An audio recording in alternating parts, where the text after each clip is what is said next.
Boker Tov, good morning or good evening, depending on where you are, and welcome. And we'll start off with a bracha. Baruch atah Adonai Eloheinu melech haolam asher kitshanu b'mitzvotav v'tzivanu la'asok b'divrei Torah. Amen. And because this happens to be Yom Yerushalayim, I want to dedicate this shiur for the peace of Jerusalem.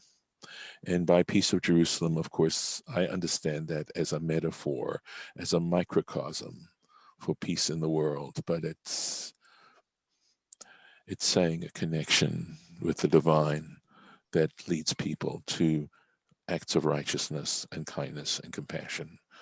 Amen. And we're doing a tiny little spark in that direction.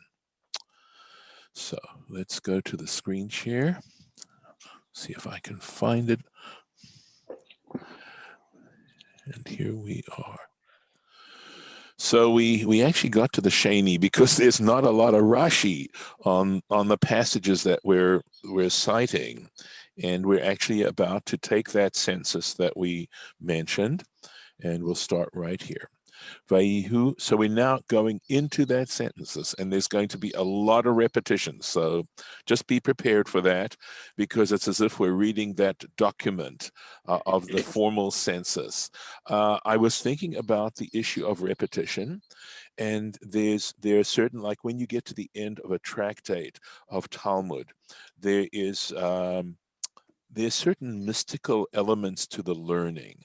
And so when you get to the end of a tractate, one of the verses you say is the children of Rav Papa, and I believe there are 10 children, and you just simply mention their names, and it is supposed to be a segula to remembering what you learned.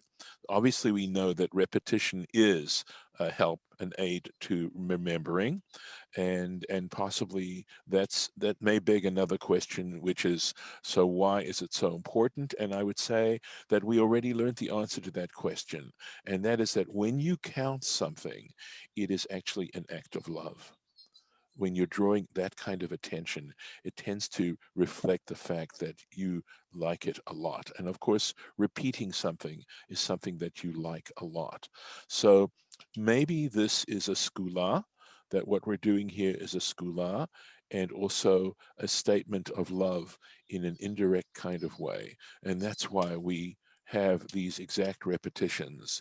And also, of course, we can't show necessarily preferential treatment, because we're saying all the same things. And we saw yesterday that we wanted to be very careful not to show preferential treatment in taking this census. So with that, I will plunge into the text itself.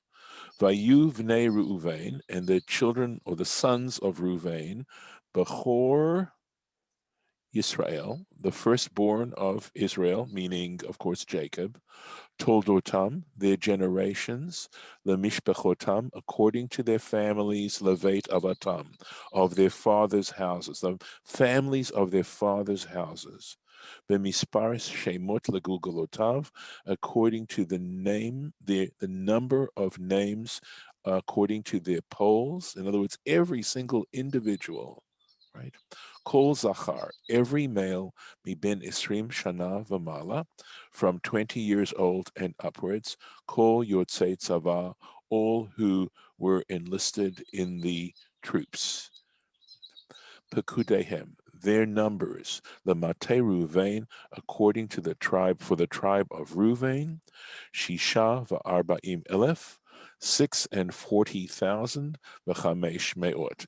And I started to write up the numbers so that you could actually see how these numbers change. Now, I haven't put them in rank order, but that would be interesting, possibly, to see them in rank order. And so we're going to keep going. So that's Reuven. We've counted Reuven. I'm going to see if there's any Rashi on this. Let's see if there's any Rashi from before. No. No Rashi. No, not for a while. Right. Gosh. Right. We So won't get to it. I know. So Verse next. 49. Yes, that's a lot of verses.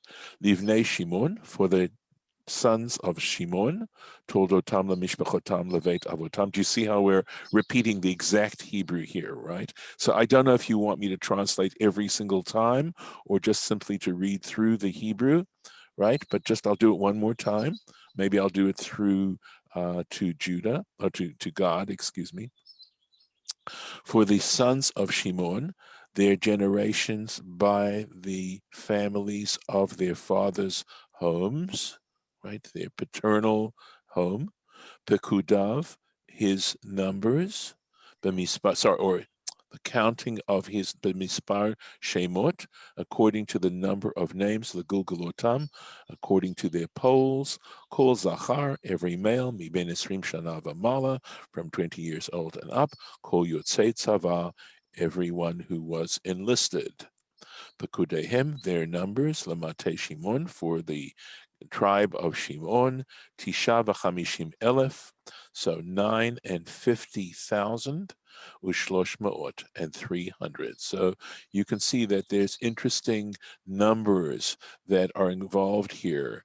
The fact that I think that the that they're sort of either hundreds, and in some cases, I think there's one tribe that has 50 at the very end.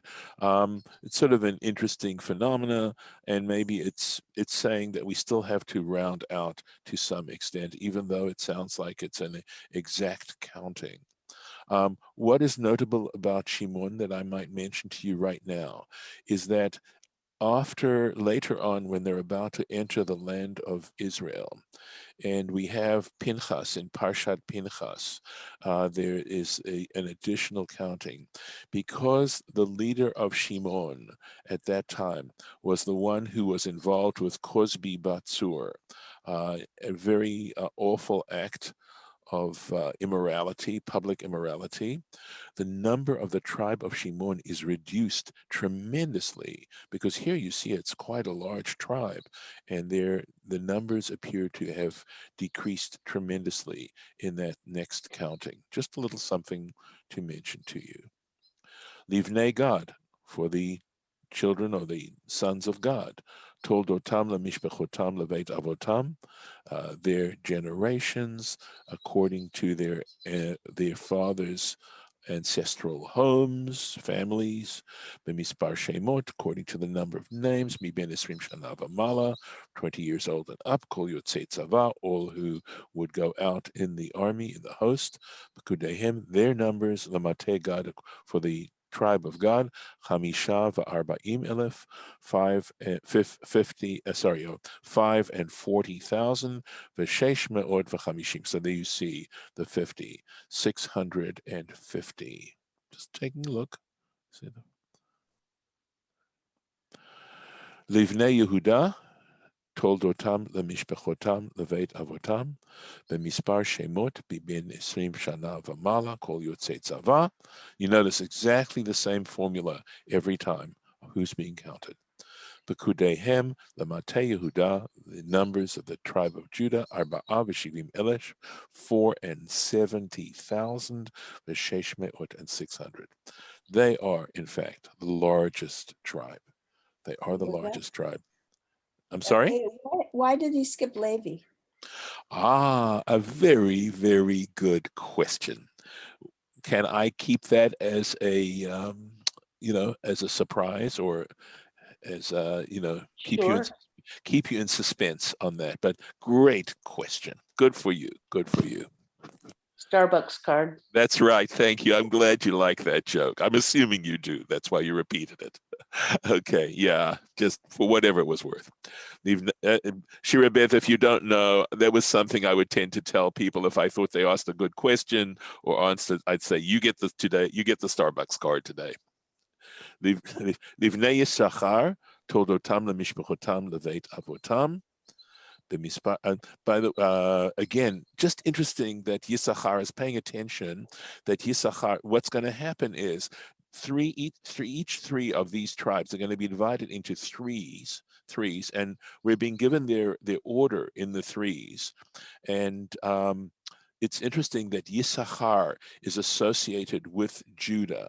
And part of the reason is that Yisachar were known as scholars. They were a tribe of really learned people.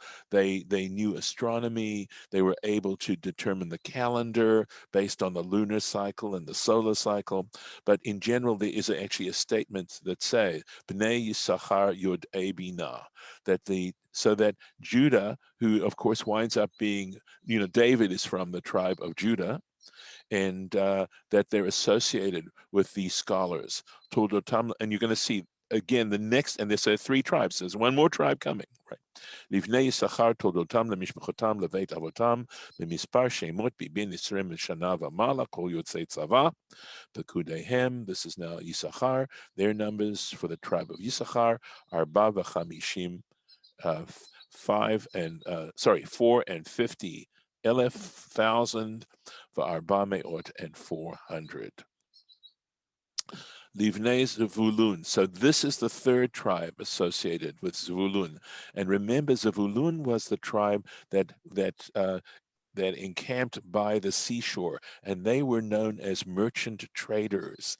They had ships that go out, they would trade. So you had a situation they talk about a Yisachar Zvulun relationship, because we know that people need to eat and scholars need to be compensated for their work. And so Zvulun had a deal with Yisachar that Zvulun would go out and provide the scholarship, that is to the money and the finances to finance the scholarship of Issachar, and there's a tradition that they shared in the merit of the Torah study. That even though Zvulun had to engage in trade and couldn't be as devoted to Torah study as the people of Issachar, nevertheless, because they were supporting the people from Issachar, they totally shared the merit of the study of Issachar. Just cool that they are associated together right here in this counting. So, לבני זבולון תולדותם למשפחתם לבית אבותם במספר שמות מבין 20 שנה ומעלה כל יוצאי צבא. Repetition, right? Pekudehem, their count, Lamate Zvulun, for the tribe of Zvulun, Shiva v'chamishim elef, 750,000, v'arba me'ot, and 400. I didn't get to do all these numbers, so I may pop them in while we're studying, if you don't mind. Livnei Yosef, and now we go to the tribe of Joseph, having just dealt with Judah and his associates. Livnei Ephraim, remember, the tribe of Joseph splits into 2. The children of Ephraim, Toldotam lemishpachotam leveit avotam, b'mispar shemot mibin 20 shana v'mala, kol yotzei tzava, pekudehem lamatei Ephraim, the numbers of the tribe of Ephraim, 40,500, 40,500. Now, we go to the other one of the split, right? Livnei Menashe, for the children of Menashe, Toldotam lemishpachotam leveit avotam, b'mispar shemot mibin 20 shana v'mala, kol yotzei tzava, pekudehem, their numbers, l'matei Menashe, 2,30,000 u'matayim. So you see, I did not have a chance to write that in, and I will try and do that now if you'd like me to take the time to do that. So their number for the tribe of Menashe, 230,200. So let me do this. Let's see if I can. Playing around with, if I can. There we go. Okay, 32,200. Thank you for the help. That's great. So what's interesting is that if you look at the tribe of Joseph, if you add up, right? Joseph is made up of Ephraim and Manasseh. If you add 32,200 to 4,500, you get 72,700, right? Not as big as Judah. Let's see. Sorry. Let's go here. Look at that. Judah. Still bigger, still the greatest size. And then you've got Joseph with Ephraim and Manasseh. coming in second, if you want to count them together. Now, understood, this is because they're all now going to be the children of Rachel. Livnei v'Yamin, the children of Benjamin, Toldatam leMishpachotam leveit avotam, b'mispar shemot miben 20 shana v'mala, kol yotzei tzava, pekudehem lemateh Benyamin 35,030. So we'll do this too. Let's go down here. You'll help me here too, please, Lauren. 3,400. Okay, I gotta get this to go in You here. can, those zeros should be left, but 5,400. Trying to get in there. I've tried before and it didn't work. So I was just messing around when I played around with this. So now we get to the fourth grouping, Livnei Dan, the children of Dan, Toldotam leMishpachotam leveit avotam b'mispar shemot miben 20 shana v'mala, kol yotzei tzava. Sorry about that. Try to just get it the right size.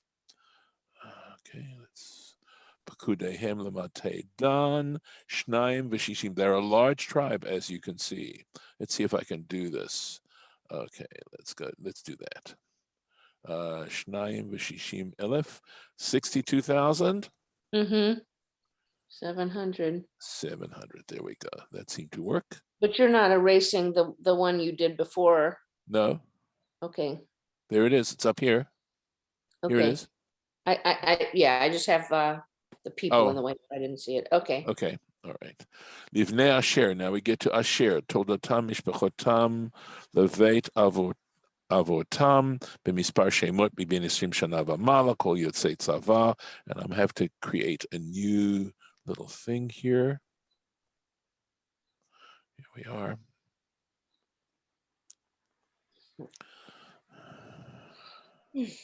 Pekudehem, their numbers, Lamatei Asher, for the tribe of Asher, Echad v'arba'im, so 140, and now I'm having to wait for this to mess around. As you can see, I got the little board, little ball, for the tribe of Asher, 140,500. There's nothing I can do about this.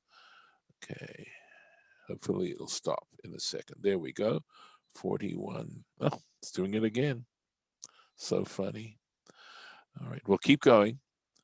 And now the final tribe, B'nai Naphtali, children of Naphtali, Toldotam leMishpachotam leveit avotam b'mispar shemot miben 20 shana v'mala, kol yotzei tzava, pekudehem lematei Naphtali. And unfortunately now, because it's blocked, I can't do anything. The page won't go up. Their numbers, lematei Naphtali. There we go. All right, let's for Naphtali, Shlosha v'chamishim elef, 350,400. Let me finish up Asher. Let's hope this doesn't do again. Yeah, you got it. Yeah, let's do this, and now we have them all done now. Let me see. Okay. See if I can. All right. Okay. 53 and 400. There we go. Good. We have them all. Except for you put 43. I know. I hit the wrong key. Yeah. There we go. That's good. All right. There we go. All right. I think that is it. There's no Rashis on this. There we go. Now. Okay. I got a question, Rabbi. Yes, Harlan. Why did God pick these leaders of each tribe? I don't understand why he picked certain people of each tribe to be a leader. Why? Were these leaders great on each tribe? I don't understand it. Okay. He named different people to lead the tribes. Yes. Well, why are these individuals picked? Okay, let me ask you a question. Number one, did we need to have leaders? Did each tribe require a leader to be able to find? Okay, so somebody had to get picked, Harlan. Okay, I mean, maybe I'm misunderstanding your question. So we would have to assume, just like I think you've provided the answer. Oh. In other words, they're dead. They've been dead for 400 years. no, that'd be cute. Well, no, they've been dead for, I mean, Reuben and No, Simon. I and don't think that's Harlan's question. I think Harlan's Those- question is, we had the names of those leaders in yesterday's portion. Why dafka them? If I'm understanding, Harlan, your question properly, but I Yes. think they must have been worthy. They must have been worthy of those positions. There is Okay. another case. I mean, your question is not a foolish question by any means, because later on, when the spies are selected to go and spy out Israel, they turn out, except for two of them, Joshua and Caleb, the 10 of them are not worthy. And there's a discussion about what happened. All right. So I mean, I can Right. spoiler alert, and I can tell you what, but let's leave it alone for now, because Yeah, hopefully we'll get to it. I think another point though is, and maybe I missed it in yesterday, portion, but what makes them worthy, right? The question is what makes them worthy in that sense, right? They are worthy because they've been picked, but what exactly are the characteristics that cause them to get picked? Right. So That's not discussed. I mean, characteristics of leadership have to be discussed elsewhere. And the other point is this. Look, Yep. This isn't encyclopedic in its nature in terms of what is written down, because you wouldn't be able to carry a Sefer Torah if it had to answer every potential question that could be asked True. about it. Okay. Yeah. So we have to just take it, and that's why we have commentary. That's why, there's room for just reams and reams and reams of commentary. I got And, another question. okay, Harlan. But- Yeah, go and ahead. my question is, Reuben's the firstborn. Hmm. Okay, he should lead the tribe, but Judah led the tribe. That is Why? fabulous question. Yep. Fabulous question, which is answered in Genesis. In the book of Genesis, we read why Reuben doesn't. And it has to do with his character, that he does not have the right qualities of leadership. He is well-meaning, but you have to be more than well-meaning. And Judah gets himself, we're not going to go back over the stories in Genesis right now, okay? But Judah, number one, I mean, he shows his quality because he's willing to, okay, there are two stories that show Judah's change of personality, because initially he's obviously a strong personality and he's able to influence the brothers to sell Joseph into slavery. He's the one who convinces them to sell Joseph and not to kill him. Reuben tries to save him, but he's not careful enough. And the other stories about Reuben which show that he is not the leader that you want, okay? And on the other hand, Judah, when Tamar, remember, he doesn't realize that he has slept with his daughter-in-law and she's conceived, that he is the father, that he, and he thinks that she is, she's played the harlot, and all she does, and when she goes to trial, because she's a great, great woman, and all she does is she shows the seal and this staff that Judah recognizes are his, that she received that as payment. That was the person who had slept with her. And Judah, so no one else knows. Judah knows this is his, and he says, she is more righteous than I am. And he does not. So basically, that's number one. Number two, when Joseph wants to hold Benjamin, right? The brothers finally first of all, Judah convinces convinces Jacob to send Benjamin with them down to Egypt so they can get food. And he says, I will personally take responsibility for him. Right? And they go down there, and Joseph takes Benjamin, and Judah goes to Joseph and says, take me. I cannot stand to see how my father is going to react if we don't bring Benjamin back. That is nobility. Can you tell us about Levi before we run out of time? Because Well, we've always got tomorrow. Okay. Well, so just down here, we're already running out of time. We are running out of time. Can you stand it? There's more to be said. And by the way, Levi's coming up here. Here's where Levi is going to be mentioned. All right. So may I promise that tomorrow, if hopefully with God's help, I will answer that question. Let me do that, all right? Okay. Rather than answer it now. Thank you for your understanding. Why is God out of place? Why is Gad out of place? Or is it just a mistake? I saw your, no, it's obviously not a mistake. They needed someone because Judah would have been the third. Let's see. Yeah. First of all, Levi would have been the third. Okay. Mm-hmm. And Judah would have been the fourth. And we can't have Levi, as you will see, because Levi isn't counted at all here, right? Yeah. And Judah has to take his own group. So, Oh, okay. right. And Oh, so this is okay. This is so we by go grouping. to the next Okay. one. We go to the next Gotcha. one. And Okay. it could be, I'd have to double check, but it could well be that God follows. Remember, is God Leah's son? I'd have to go back to Genesis to Mm-mm. check, but Mm-mm, I seem to mm-mm. remember he got his name because she Zilpah. said Ba. Zilpah. Okay, Zilpah. Oh, really? I took notes yesterday. Thank you. Okay, interesting. Because I know she says, Leah says, Ba God, right? That when he's named, she says, I've got luck. I've become lucky. Mm-hmm. And I think that must be, all right. Yeah, Leah had Okay. ceased bearing, and so she gave him Zilpah. All right. Right.